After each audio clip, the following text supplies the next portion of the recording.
Back, I don't want to lose you again. I'll work here at home. Shut away in your office. I understand, John, I really do. But what about the children? Little Thomas barely knows you. Look at me. How could John Adams, leader of the American Revolution, turn down the chance to write a document that may very well serve as a model for a new nation? What about John Adams' father and husband? When do I get that John Adams back?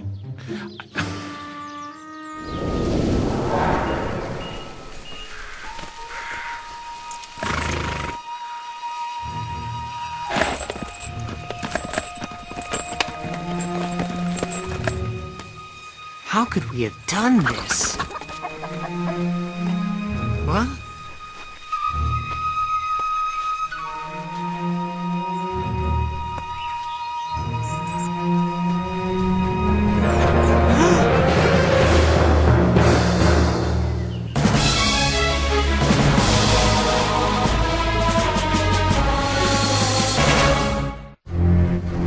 What are you doing here?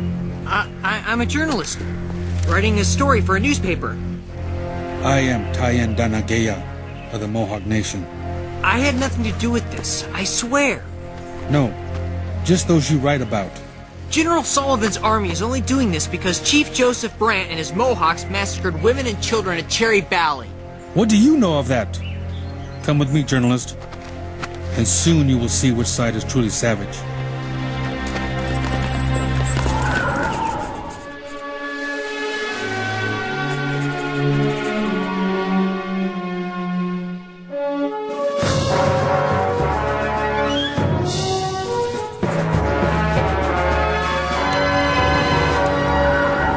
The people have always some champion. Merci.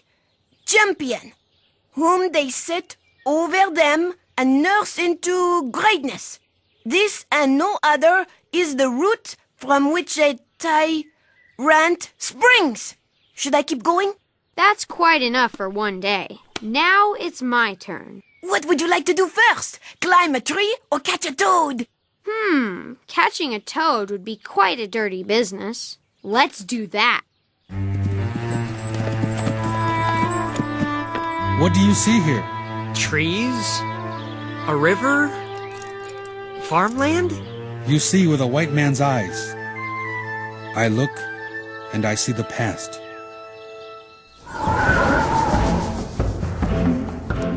Once thousands of my people prospered here. 6 nations formed the mighty Iroquois Confederacy: Mohawk, Oneida, Onondaga, Cayuga, Seneca, and Tuscarora.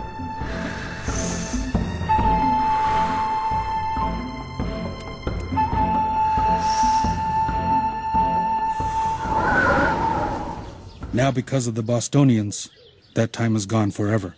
The Bostonians? That is my name for John Adams and the other American revolutionaries. The ones who seek to make of this their nation, and who will take this land that was meant for all to share. Have you ever thought of writing about that? But the English are far worse. Are you hungry, journalist? I suppose. I will fill your belly with the tale of the English and Joseph Brant.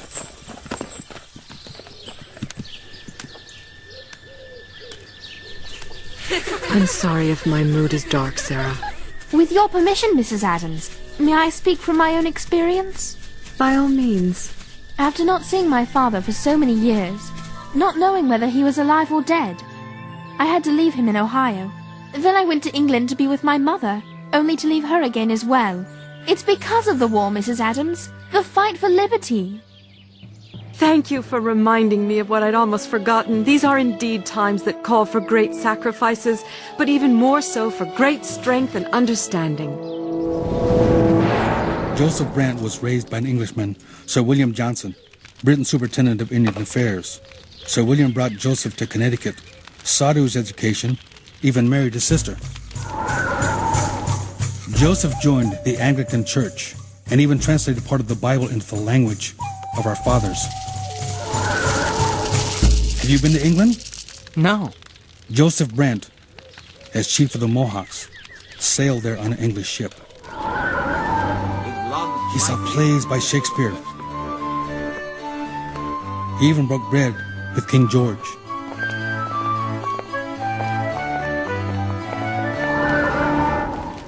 The British warned Joseph Brant that the Bostonians would steal our lands if we remained neutral. Our mothers and sisters were afraid. What would you have done in our situation? I don't know. Joseph trusted the British and their promises to protect us. Yet by siding with them, we have given the Bostonians good reason to take our lands. Like a prophecy come true, we have brought our own destruction upon our heads.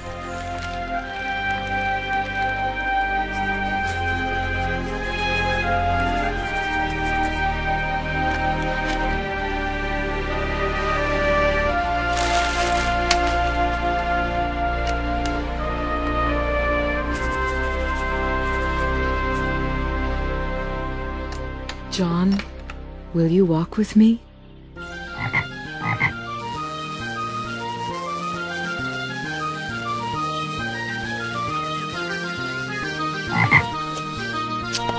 Now reach under and grab it!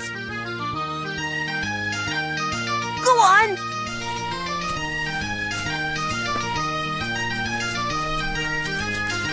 Got it. I dub thee King George. Across this river is the great castle of my people. The nights grow longer and the days colder. Tell me, journalist, what will my people eat this winter? Where will they live? We supplied food for the British soldiers. Who will feed us now? Oh, brave new world that has such people in it. William Shakespeare, the English playwright. Once I thought to translate his words as well. Now there seems no point. You're him. You're Colonel Brant. Why didn't you want me to know? One can only tell the truth when he has seen it with both eyes.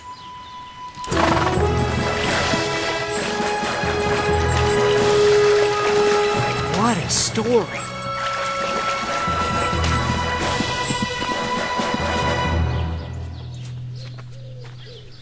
I've written about the form of government and its guarantees, freedom of speech, freedom of the press, and so on, yet something is still missing. If I may, You know how much I value your thoughts. perhaps you need to include a section that captures not just the form of government, but its hopes and dreams for our people as well. Yes! Yes! But what are those hopes and dreams? Let early education be a source of amusement. You will then be better able to find out the natural bent. I quite agree. Don't you, King George? Of course.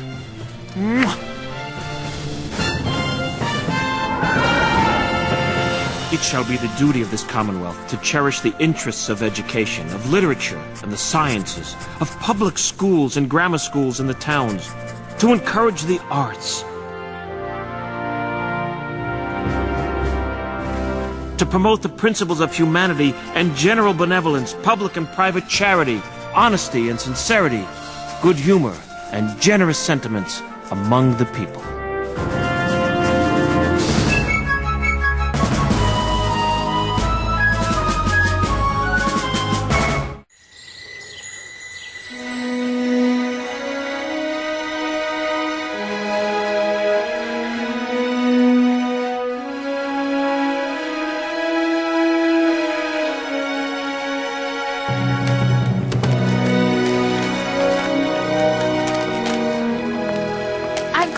From Abigail Adams.